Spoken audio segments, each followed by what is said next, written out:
अस्सलामु अलैकुम वरहमतुल्लाहि वबरकातुहू।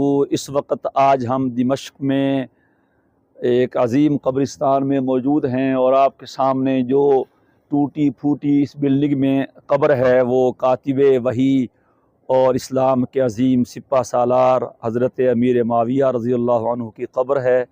ये हुजूर की कई दुआओं का मिसदाक हैं और कुस्तुनतुनिया को फ़तह करके और जन्नत का हक़ के हक़दार बन गए हैं।